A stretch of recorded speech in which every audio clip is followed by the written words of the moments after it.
ക്രിസ്ത്യാനികളും രാഷ്ട്രീയവും തമ്മിൽ, സഭയും രാഷ്ട്രവും തമ്മിൽ എത്രത്തോളം ബന്ധമുണ്ടായിരിക്കണം, അല്ലെങ്കിൽ എത്രത്തോളം അകലം പാലിച്ചിരിക്കണം? ഈ വിഷയങ്ങൾ നൂറ്റാണ്ടുകളായി അത് സംസാര വിഷയമായ ഒരു വിഷയമാണ്. സഭയും രാഷ്ട്രത്തെയും തമ്മിലുള്ള ബന്ധത്തെ അതിനെ ഡിഫൈൻ ചെയ്യുന്നതിന് വേണ്ടി വിവിധ കാഴ്ചപ്പാടുകളുള്ളവരെ നമുക്ക് കാണുവാൻ സാധ്യമായി തീരും. ഒന്നാമത്തെ കൂട്ടർ എന്ന് പറയുന്നത് സപ്പറേഷനിസ്റ്റുകളാണ്. അവരെ സംബന്ധിച്ചിടത്തോളം കിങ്ഡവും ചർച്ചും രണ്ടും രണ്ടായിരിക്കണം എന്ന് ചിന്തിക്കുന്നവരാണ്. നമ്മൾ മാർട്ടിൻ ലൂതറിനെയൊക്കെ ചിന്തിക്കുകയാണെങ്കിൽ മാർട്ടിൻ ലൂതറൊക്കെ ഈ ഒരു കാറ്റഗറിയിൽപ്പെട്ടവരായിരുന്നു. അവരെ സംബന്ധിച്ചിടത്തോളം ഈ ഭൂമിയിൽ രണ്ട് സിസ്റ്റമാണ്. അത് ദൈവികമായിട്ടുള്ള നിയോഗത്തിൽ തന്നെ, ദൈവത്തിൻ്റെ നിയമനത്തിൽ തന്നെ ഉള്ളതാണ്. ഒന്നാമത്തേതെന്ന് പറയുന്നത് ദൈവസഭയാണ്, ചർച്ച് എന്നുള്ളതാണ്. ചർച്ചിനെ സംബന്ധിച്ചിടത്തോളം ചർച്ചിൻ്റെ ടാസ്ക് എന്ന് പറയുന്നത്, ഉത്തരവാദിത്വം എന്ന് പറയുന്നത് ഒരാളുടെ ആത്മീയ വശത്തെ പരിപോഷിപ്പിക്കുക എന്നുള്ളത് മാത്രമാണ്. ദൈവവചനം പ്രസംഗിക്കുക, ദൈവവചനം അല്ലെങ്കിൽ ആത്മീയമായിട്ടുള്ള കാര്യങ്ങൾ മാത്രം ടേക്ക് കെയർ ചെയ്യുക. രണ്ടാമത്തെ സിസ്റ്റം എന്ന് പറയുന്നത് ഗവൺമെൻറ്റാണ്. ഗവൺമെൻറ്റിനെ സംബന്ധിച്ചിടത്തോളം ഒരു മനുഷ്യൻ്റെ വെൽഫെയറും ഒരു മനുഷ്യൻ്റെ ഈ ഭൂമിയിൽ ജീവിക്കുവാൻ ആവശ്യമായിരിക്കുന്ന കാര്യങ്ങളെയും അതിനെ മാനേജ് ചെയ്യുന്ന രണ്ടാമത്തെ ഘടകം. അങ്ങനെ സഭയും രാഷ്ട്രവും ദൈവം ഉണ്ടാക്കിയതാണെങ്കിലും ഇത് രണ്ടും വളരെ മാറി നിൽക്കുന്ന രണ്ട് എക്സ്ട്രീം എൻഡുകളിൽ നിൽക്കുന്ന രണ്ട് ഘടകങ്ങളാണ്. ഇവ തമ്മിൽ ഒരിക്കലും ഒന്നാകരുത് എന്ന് പറയുന്നവരാണ് ഒന്നാമത്തെ കൂട്ടർ. ഈ ചിന്താഗതി ഉള്ളവർ പറയുന്നത് നമ്മളൊരു പങ്കാളിത്തം ആവശ്യമാണ്, അതായത് ഒരു പാർട്ടിസിപ്പേഷൻ ആവശ്യമാണ്. സിവിൽ മാറ്ററുകളിൽ അല്ലെങ്കിൽ ഈ ഭൂമിയിൽ നടക്കുന്ന മറ്റ് ഗവൺമെൻറ് തലത്തിലുള്ള കാര്യങ്ങളുടെ മേൽ നമ്മുടെ ഒരു പ്രാതിനിധ്യം, ഒരു പാർട്ടിസിപ്പേഷൻ, നമ്മൾ നിസ്സഹകരണമല്ല അവിടെ വേണ്ടത്. എന്നാൽ സഭയും രാഷ്ട്രവും ഒരുപോലെ ദൈവം ഉണ്ടാക്കിയതാണെന്നുള്ള ബോധ്യത്തോടുകൂടെ രണ്ടിനെയും ബഹുമാനത്തോടുകൂടെ കാണുകയും രണ്ടിനെയും രണ്ട് രീതിയിൽ ബാക്കി മാറ്റി നിർത്തുകയും ചെയ്യുക എന്ന് ചിന്തിക്കുന്നവരാണ് ഇവർ. രണ്ടാമത്തെ കൂട്ടർ എന്ന് പറയുന്നത് സോഷ്യൽ ആക്ഷൻ അപ്രോച്ചാണ്. അതായത് അവരെ സംബന്ധിച്ചിടത്തോളം ഈ ഭൂമിയിൽ പഴയ നിയമത്തിൻ്റെ അടിസ്ഥാനത്തിൽ അനീതിപരമായിട്ടുള്ള എന്തെങ്കിലും കാണുകയാണെങ്കിൽ, നീതി ഹനീകരിക്കപ്പെടുന്ന എന്തെങ്കിലും വ്യവസ്ഥകൾ നമ്മുടെ മുൻപിൽ വരികയാണെങ്കിൽ ആ വിഷയങ്ങളുള്ള ബന്ധത്തിൽ ഇടപെടലുകൾ നടത്തണം എന്ന് ചിന്തിക്കുന്നവരാണ്. നീതിക്ക് വേണ്ടി നിലകൊള്ളുക, ഒരു പാവങ്ങളുടെ ഒരു അഡ്വക്കേറ്റായിട്ട് നിൽക്കുക, മാർജിനലൈസ്ഡ് ആയിട്ടുള്ളവരെ അല്ലെങ്കിൽ ഒപ്രസ്ഡ് ആയിട്ടുള്ളവരെ അല്ലെങ്കിൽ ശബ്ദമില്ലാത്തവരുടെ നാവുകളായി തീരുക എന്നുള്ള ചിന്താഗതിയുള്ളവരാണ്. ഏതെങ്കിലും ഒരു രാഷ്ട്രീയ പാർട്ടിയെ കൂട്ടുപിടിക്കാതെ എല്ലാ രാഷ്ട്രീയ പാർട്ടികളുടെയും സഹകരണത്തോടുകൂടെ നീതി നടപ്പിലാക്കുക എന്നുള്ള കൺസെപ്റ്റാണ് ഈ രണ്ടാമത്തെ കൂട്ടർക്കുള്ളത്. മൂന്നാമത്തെ അപ്രോച്ച് എന്ന് പറയുന്നത് തത്വങ്ങളിൽ അധിഷ്ഠിതമായ, പ്രിൻസിപ്പിൾസിൽ അധിഷ്ഠിതമായ ഇടപെടലുകൾ നാം നടത്തണം എന്ന് അഭിപ്രായപ്പെടുന്നവരാണ്. ആർക്ക് വോട്ട് ചെയ്യണമെന്നോ വോട്ട് ചെയ്യണ്ട എന്ന് നമുക്ക് പറയുവാൻ ഈ കൂട്ടർക്ക് സാധ്യമാവുകയില്ല. അവരെ സംബന്ധിച്ചിടത്തോളം പ്രിൻസിപ്പിൾസാണ് ഏറ്റവും പ്രധാനപ്പെട്ട കാര്യം. ഒരു രാഷ്ട്രീയ നേതാവിൻ്റെ ആണെങ്കിലും രാഷ്ട്രീയ പാർട്ടിയുടേതാണെങ്കിലും തത്വങ്ങൾ എന്തൊക്കെയാണെന്ന് മനസ്സിലാക്കി അതിനനുസരിച്ച് ആ രാഷ്ട്രീയ പാർട്ടിയോടുകൂടെ ചേർന്ന് നിൽക്കുക, അല്ലെങ്കിൽ തത്വങ്ങളിലാണ് അവിടെ നമ്മൾ ആ രാഷ്ട്രീയ പാർട്ടിയുമായിട്ടുള്ള ബന്ധം സ്ഥാപിച്ചെടുക്കുന്നത്. Human dignity, justice, loving your neighbour എന്നുള്ള വിഷയങ്ങൾ, മനുഷ്യന് ബഹുമാനവും നീതിയും ഒക്കെ നൽകുന്ന, അയൽപ്പക്കത്തുള്ളവരെ സ്നേഹിക്കുവാൻ നമ്മളെ പ്രചോദിപ്പിക്കുന്ന രാഷ്ട്രീയമായിട്ടുള്ള ഘടകങ്ങളിൽ നമുക്ക് തീർച്ചയായിട്ടും കൈ കൊടുക്കണം എന്ന് പറയുന്നവരാണ് ഇക്കൂട്ടർ. ഏറ്റവും വൈസായിട്ടുള്ള പൊളിറ്റിക്കൽ ജഡ്ജ്മെൻ്റ് എടുക്കുന്നതിന് വേണ്ടി ഇക്കൂട്ടരെ സംബന്ധിച്ചിടത്തോളം അവർ നമുക്ക് ആഹ്വാനം നൽകുന്നവരാണ്. അടുത്ത ഒരു അപ്രോച്ച് എന്ന് പറയുന്നത് ക്രിസ്ത്യൻ നാഷണലിസമാണ്. അവരെ സംബന്ധിച്ചിടത്തോളം ചർച്ചാണ് ഒരു നേഷൻ്റെ ഏറ്റവും പ്രധാനപ്പെട്ട കാര്യം. ബൈബിളിൻ്റെ പ്രിൻസിപ്പിൾസിൻ്റെ അടിസ്ഥാനത്തിലായിരിക്കണം രാജ്യം ഭരിക്കപ്പെടേണ്ടത്.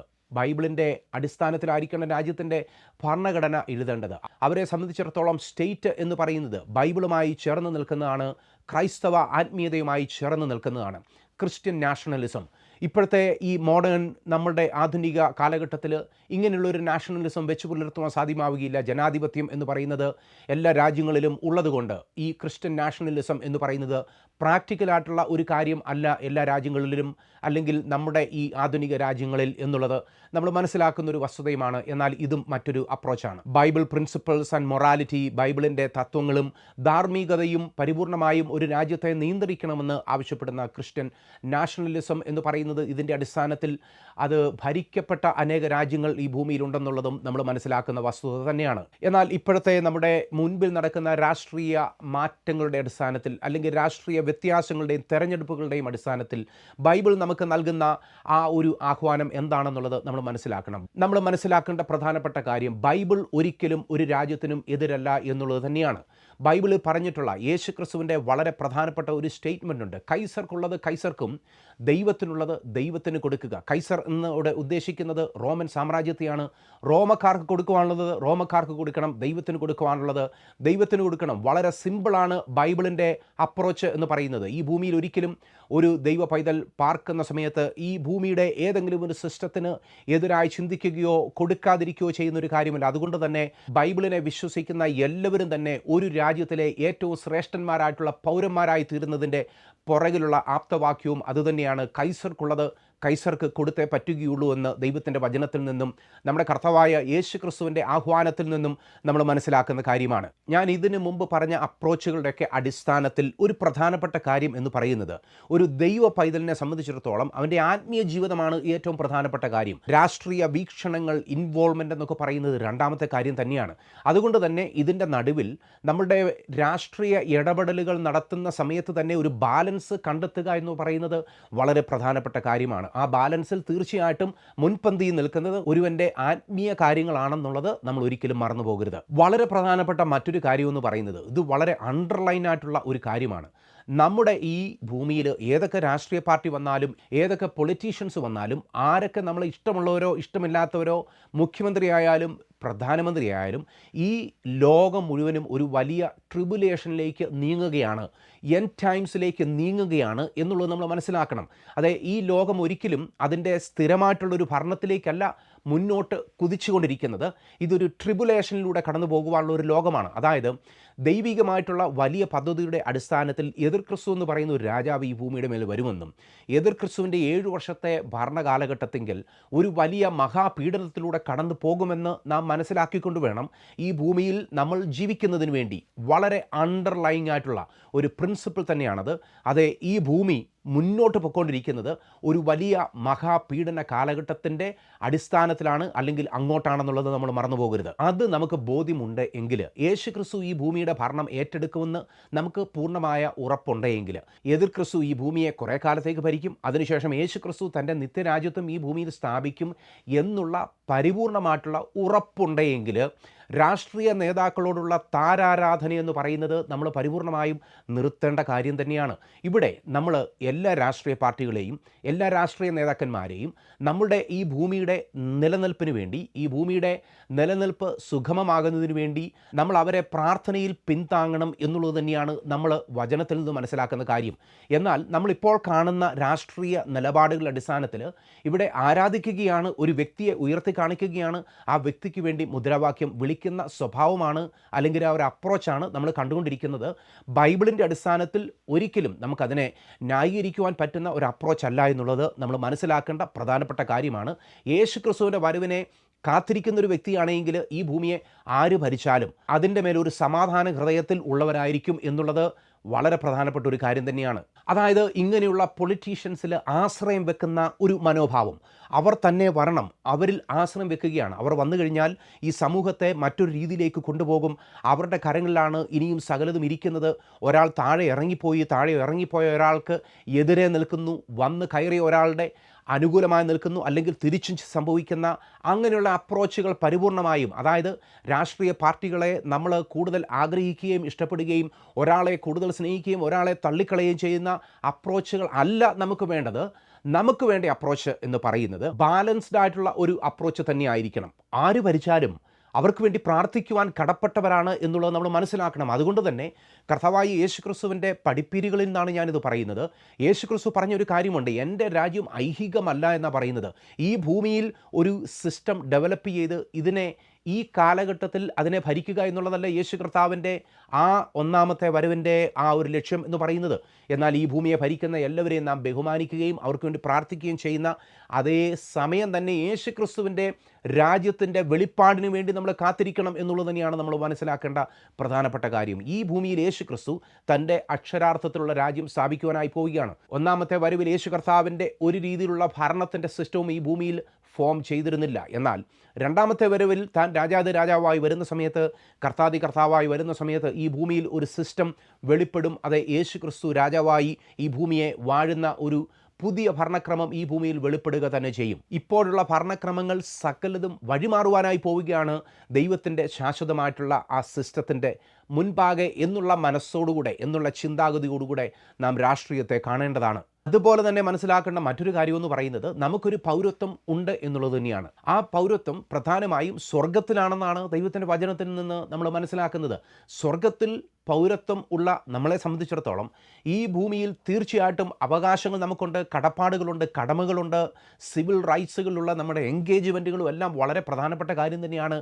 എന്നാൽ ഇപ്പോൾ നമ്മൾ കണ്ടുകൊണ്ടിരിക്കുന്ന ചില അനാവശ്യമായിട്ടുള്ള ഇടപെടലുകൾ, അനാരോഗ്യപരമായിട്ടുള്ള ഇടപെടലുകളുടെ അടിസ്ഥാനത്തിൽ നമ്മൾ മനസ്സിലാക്കേണ്ട ഒരു കാര്യം എന്ന് പറയുന്നത്, നിത്യതയുടെ കാഴ്ചപ്പാട് ഇതിൻ്റെ നടുവിൽ നമുക്ക് നഷ്ടമായോ എന്നുള്ള ഒരു പ്രധാനപ്പെട്ട കാര്യമാണ്. അതെ, നിത്യതയുടെ കാഴ്ചപ്പാടാണ് നമ്മുടെ മുൻപിൽ നമ്മളെ ഭരിക്കേണ്ടതെന്നുള്ളത് നമ്മൾ മനസ്സിലാക്കണം. അതോടൊപ്പം നമ്മൾ മനസ്സിലാക്കേണ്ട ഒരു കാര്യം എന്ന് പറയുന്നത്, ഈ ഭൂമിയിലെ ഒരു നേതാവിനെയും നാം വെറുപ്പോടുകൂടെ കാണരുത്, അവരെ ശത്രുക്കളായി കാണരുത്. കാരണം ചരിത്രത്തിൽ അനേക തെറ്റുകൾ സഭാ നേതാക്കന്മാരും ആ രീതിയിൽ നടത്തിയിട്ടുണ്ട്. ഒരു നേതാവ് വരുന്ന സമയത്ത് ഇദ്ദേഹമാണ് എതിർ ക്രിസ്തു എന്ന് പറഞ്ഞുകൊണ്ട് അദ്ദേഹത്തെ എതിർത്ത് നിൽക്കുന്ന അനേക സംഭവങ്ങൾ ചരിത്രത്തിൽ ഉണ്ടായിട്ടുണ്ട്. എന്നാൽ നമ്മുടെ മുൻപിൽ ആര് വന്നെന്ന് പറഞ്ഞാലും ശരി, ഏത് രാഷ്ട്രീയ പാർട്ടി വന്നാലും, ഏത് രാഷ്ട്രീയ നേതാവ് വന്നെന്ന് പറഞ്ഞാലും ശരി, അവരിൽ നിന്നല്ല നമ്മളുടെ വിടുതലും വീണ്ടെടുപ്പും വരുവാൻ പോകുന്നതെന്നുള്ളത് നമ്മൾ മനസ്സിലാക്കണം. ഈ ഭൂമി വക്രത നിറഞ്ഞതാണ്, വിക്കടാണ്. ഇതിനുള്ളിൽ ഭരണം ആര് നടത്തിയെന്ന് പറഞ്ഞാലും ശരി, അതിനെ പ്രോപ്പറായിട്ട് ഒരിക്കലും മുന്നോട്ട് കൊണ്ടുപോകുവാൻ സാധ്യമാവുകയില്ല. ഇത് ഒരു ഭരണാധികാരിയുടെയും കരങ്ങളിൽ സുരക്ഷിതമല്ല എന്നുള്ളത് നമ്മൾ മനസ്സിലാക്കേണ്ട പ്രധാനപ്പെട്ട ഒരു കാര്യം തന്നെയാണ്. അതുകൊണ്ട് നമ്മളുടെ ആശ്രയം പരിപൂർണമായും ദൈവത്തിലായിരിക്കണം. അത് ദൈവ കേന്ദ്രീകൃതമായിരിക്കണം എന്നുള്ളത് നമ്മൾ മനസ്സിലാക്കണം. ആര് ഭരിച്ചാലും അനീതി എന്ന് പറയുന്ന ഒരു കാര്യത്തെ കംപ്ലീറ്റ് ആയിട്ട് മാറ്റുവാൻ സാധ്യമാവുകയില്ല. തമിഴ്നാട്ടിലെ പുതിയ മുഖ്യമന്ത്രിയാണെങ്കിലും കേരളത്തിലെ പുതിയ മുഖ്യമന്ത്രിയാണെങ്കിലും ഇവർക്കൊന്നും നമ്മുടെ സമൂഹത്തിലെ അനീതിയെ, അവരുടെ ഹൃദയം പരിപൂർണമായും അത് ശുദ്ധമാണെങ്കിൽ കൂടെ ഇതിനെ തുടച്ചു നീക്കുവാൻ സാധ്യമാവുകയില്ല. ഈ ഭൂമി അത് ദുഷ്ടത നിറഞ്ഞിരിക്കുന്ന ഭൂമി തന്നെയാണ്, പാപത്തിൽ നിറഞ്ഞിരിക്കുന്ന ഭൂമി തന്നെയാണ് എന്നുള്ളത് നമ്മൾ ആത്യന്തികമായി മനസ്സിലാക്കേണ്ട വസ്തുതയാണ്. മറ്റൊരു പ്രധാനപ്പെട്ട ഒരു കാര്യം നമ്മൾ പ്രാവചനികമായി മനസ്സിലാക്കേണ്ട കാര്യമെന്ന് പറയുന്നത്, ഇത് ഇടകലർന്ന ഭരണത്തിൻ്റെ അല്ലെങ്കിൽ ഭരണകൂടത്തിൻ്റെ കാലഘട്ടമാണ്. അതായത് ഇരുമ്പും കളിമണ്ണും ഒരുമിച്ച് ചേരാത്തതുപോലെ ഒരിക്കലും ഈ ഭരണചക്രങ്ങൾ, ഭരണാധിപന്മാർ, ഭരണകൂടങ്ങൾ ഒരിക്കലും ഒന്നാവുകയില്ല എന്നുള്ളത് നമ്മൾ മനസ്സിലാക്കണം. എപ്പോഴും കോൺഫ്ലിക്റ്റുകൾ ഉണ്ടാകും. ഒരിക്കലും കളിമണ്ണും ഇരുമ്പും ഒന്നാകാത്തതുപോലെ തന്നെ ഈ ഭൂമിയിലെ ഒരു ഭരണക്രമവും ഒരു സിസ്റ്റവും ഒന്നായി നിലനിൽക്കുകയില്ല എന്നുള്ളത് നമ്മൾ മനസ്സിലാക്കേണ്ട കാര്യമാണ്. അതെ, ഇതൊരു ഷെയ്ക്കി ഭരണകൂടമാണ്. ഏതു സമയവും തകർന്നു പോകുവാൻ സാധ്യതയുള്ള അല്ലെങ്കിൽ വഴിമാറുവാൻ സാധ്യതയുള്ള, കൂടെ നിൽക്കുന്നവർ കാലുവാരിയാൽ താഴെ പോകാവുന്ന സിസ്റ്റങ്ങൾ മാത്രമേ നമ്മുടെ മുൻപിൽ ഇപ്പോൾ തിരഞ്ഞെടുക്കപ്പെട്ടിട്ടുള്ളൂ എന്നുള്ളത് നമ്മൾ മനസ്സിലാക്കണം.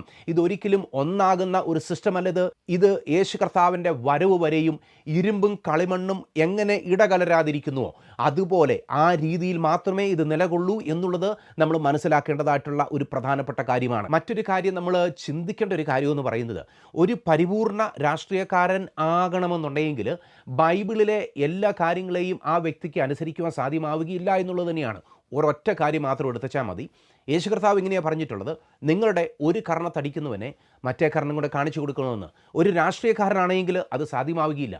രാഷ്ട്രീയമാണെങ്കിൽ അദ്ദേഹത്തിൻ്റെ ഹൃദയം അത് പരിപൂർണമായും ക്ലിയർ ആണെങ്കിലും അവരുടെ അനുയായികൾ തീർച്ചയായിട്ടും കല്ലെടുക്കും, പകരം വീട്ടുക തന്നെ ചെയ്യും. എന്നാൽ പകരം വീട്ടാത്ത ജീവിതശൈലിയാണ് ക്രിസ്തീയ ജീവിതശൈലി എന്ന് പറയുന്നത്. ഒരു കർണത്തടിക്കുന്നവന് മറ്റേതും കൂടെ കാണിച്ചു കൊടുക്കണമെന്നുണ്ടെങ്കിൽ ഒരു രാഷ്ട്രീയ പാർട്ടിയുടെ ഭാഗമായാൽ നിങ്ങൾക്ക് സാധ്യമാവുകയില്ല എന്നുള്ളത് നമ്മൾ മനസ്സിലാക്കേണ്ട കാര്യമാണ്. നമ്മളെ പീഡിപ്പിക്കുന്നവർക്ക് ദൈവം പകരം കൊടുത്തുകൊള്ളും എന്ന് പറഞ്ഞുകൊണ്ട് ദൈവത്തിൻ്റെ നീതിക്ക് വേണ്ടി കാത്തിരിക്കുക എന്ന് പറയുന്നത് ഒരു ചെറിയ കാര്യമല്ല. ആ കാത്തിരിപ്പെന്ന് പറയുന്നത് തീർച്ചയായിട്ടും നമ്മളുടെ ഈഗോ ഒക്കെ ഹർട്ട് ചെയ്യുന്നൊരു കാത്തിരിപ്പാണ്. എന്നാൽ ദൈവത്തിന് നമ്മുടെ യുദ്ധം കൈമാറിക്കൊണ്ടുള്ള ജീവിതം എന്ന് പറയുന്നതാണ് ക്രിസ്തീയ ജീവിതം എന്ന് പറയുന്നത്. ഒരു കാര്യം നാം മനസ്സിലാക്കേണ്ടത്, നാം ഈ ഭൂമിയിൽ ജീവിക്കുന്ന സമയത്ത് നമുക്കൊരിക്കലും ഫോറിനേഴ്സായിട്ട് ജീവിക്കുവാൻ സാധ്യമാവുകയില്ല. അതുകൊണ്ട് തന്നെ സത്യത്തിനു വേണ്ടി നാം നിൽക്കണം, രാഷ്ട്രീയത്തിന് വേണ്ടിയല്ല നമ്മൾ നിൽക്കേണ്ടത്. നാം ദൈവവചനത്തിന് വേണ്ടി നിൽക്കണം, രാഷ്ട്രീയ പാർട്ടിക്ക് വേണ്ടിയല്ല നിൽക്കുന്നത്. നാം നീതിക്ക് വേണ്ടി നിൽക്കണം, ധാർമ്മികതയ്ക്ക് വേണ്ടി നിൽക്കണം. എന്നാൽ ഒരിക്കലും ഒരു പൊളിറ്റിക്കൽ പാർട്ടിക്ക് വേണ്ടിയല്ല നിലകൊള്ളേണ്ടത് എന്നുള്ളത് നമ്മൾ മനസ്സിലാക്കേണ്ട കാര്യമാണ്. നമ്മുടെ സുരക്ഷിതത്വം, ആ സെക്യൂരിറ്റി എന്ന് പറയുന്ന കാര്യം, അത് പരിപൂർണമായി നമ്മുടെ കർത്താവിനാണെന്നുള്ളത് നമ്മൾ ബോധ്യമാക്കേണ്ട കാര്യമാണ്. അതോടൊപ്പം തന്നെ മനസ്സിലാക്കേണ്ട കാര്യം, ഇപ്പോഴത്തെ രാഷ്ട്രീയ മാറ്റങ്ങളെല്ലാം it is all fitting into God's time line. അതായത് ദൈവത്തിൻ്റെ ആ കാലക്രമത്തിൽ വീഴുന്ന, ഫിറ്റ് ചെയ്യുന്ന മാറ്റങ്ങളാണ് നമ്മുടെ മുൻപിൽ നടന്നുകൊണ്ടിരിക്കുന്നത്. ദൈവികമായിട്ടുള്ള ഉദ്ദേശങ്ങൾ നിറവേറുന്നതിന് വേണ്ടി ഈ ഇലക്ഷൻസും ഈ മാറ്റങ്ങളുമൊക്കെ നമ്മുടെ സംസ്ഥാനങ്ങളിലും നമ്മുടെ രാജ്യത്തും ഈ ഭൂമിയിലുമൊക്കെ നടക്കേണ്ടതായിട്ടുണ്ട്. ഈ ഭൂമിയിൽ നടക്കുന്ന സകല യുദ്ധങ്ങളും ബാക്കിയുള്ള ഓരോ മാറ്റങ്ങളും, രാഷ്ട്രീയ മാറ്റങ്ങൾ, അപ്പോയിൻമെൻറ്റുകളും എല്ലാം പരിപൂർണമായും ദൈവത്തിൻ്റെ ടൈം ലൈനിൽ, ദൈവത്തിൻ്റെ ക്ലോക്കിൽ തന്നെ ഫിറ്റ് ചെയ്യുന്ന ഘടകങ്ങൾ തന്നെയാണ്. ദൈവത്തിൻ്റെ ഹിതമല്ലാതെ, ദൈവത്തിൻ്റെ ഇഷ്ടമല്ലാതെ ഈ ഭൂമിയിൽ ആർക്കും നിയമിതനാകുവാൻ സാധ്യമാവുകയില്ല. അവർക്കൊക്കെയും ഓരോ ദൗത്യങ്ങൾ ചെയ്യുവാനുണ്ട് എന്നുള്ളതും നമ്മൾ മനസ്സിലാക്കേണ്ട കാര്യമാണ്. ഈ ഭൂമിയുടെ കണ്ടീഷൻസ് അത് വേഴ്സ് ചെയ്യുവാൻ പോവുകയാണ്, അത് വളരെ മോശമാകുവാൻ പോവുകയാണെന്നുള്ളത് നമ്മൾ മനസ്സിലാക്കേണ്ട കാര്യമാണ്.